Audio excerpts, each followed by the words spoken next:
Write this down. In a congruence statement, order matters. Everything in this statement matches up. So the letter I see at the beginning of the first one on the left matches the beginning letter of the first one I see on the right. So in this example, angle A is congruent to angle D. Angle Y is congruent to angle G. You could also match up sides. Side UG is congruent to side AY. So the order is so important on this statement. Write this down. CPCTC stands for corresponding parts of congruent triangles are congruent. This means once you've proven triangles are congruent, you can match up any of their 3 corresponding sides or any of their 3 corresponding angles and say that they're congruent. In this example, we have a picture and we have a congruent statement. They're asking you to fill in what is segment BC congruent to. In this one, you can look at the picture to get the answer and find the matching markings, or I could look at the statement and notice I need the second letter, third letter. Again, on this one, I could match up using the statement, or I could look at the markings.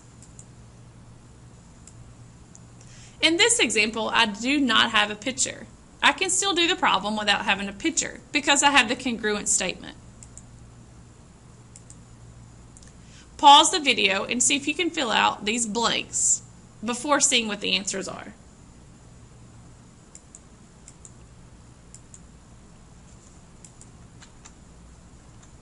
Copy this example down.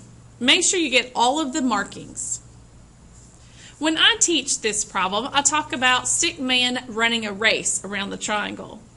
On the first example, he needs to run the race starting at B, which doesn't have a marking, run to C, which means he has to go past the 1 hash mark, and then he gets to the double angle, and then he goes around the corner, goes to the double hash mark, and ends at a single angle. They're asking you to run the same race through those same markings, but on the other triangle. So if he starts at angle B, what angle would he match up on the other side? And then when he starts there, he needs to run through the 1 hash mark. Same thing on the other one, they just have the blank at the beginning. Stickman needs to this time run the race starting at G, which is a double angle, run to F with a 1 arc, and then end at E with nothing marked. So you need to put your finger or think of Stickman running a race, and he has to go through those same markings but on the other triangle. What makes it tricky is that the markings have been moved around or the triangles have been reflected. In this picture, we're still going to run Stickman around the course.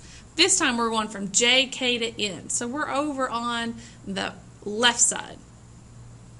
When starting at J, there's no angle marking, so you have to look at the surroundings. He's on a 1 mark, 3 mark angle.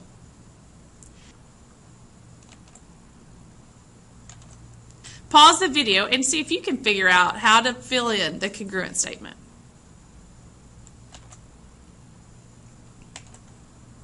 Write this down. There are 5 ways to prove triangles congruent. Every single one of these should be listed in your notes with the picture, with all the words on the screen. The first one is called side, side, side. We abbreviate, and you can write this down as just SSS. All 3 sides in one triangle are exactly the same as all 3 in the other triangle. Next up is side, angle, side, abbreviated SAS, where the angle marked is in between the 2 marked sides. Angle, angle, side, where you have 2 angles in one side, but the side is not in between the 2 marked angles.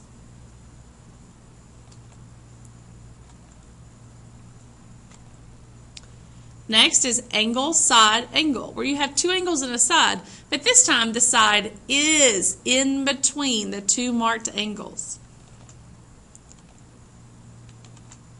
The last one is a special one. It only works for right triangles. If you have one of the legs and the hypotenuse marked, you can prove it by HL, hypotenuse leg. These are the only 5 ways to prove triangles are congruent. Please do not use angle side side. It is not a way to prove triangles congruent. Write this down in your notes.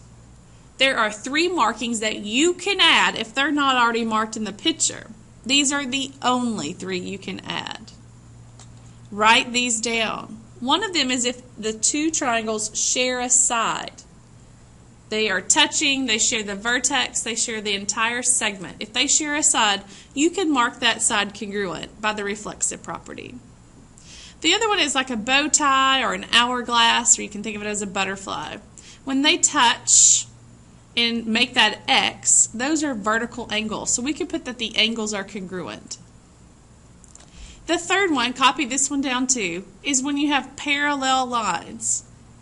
Inside the parallels on opposite sides of the transversal, those are alternate interior angles, and you can mark those congruent.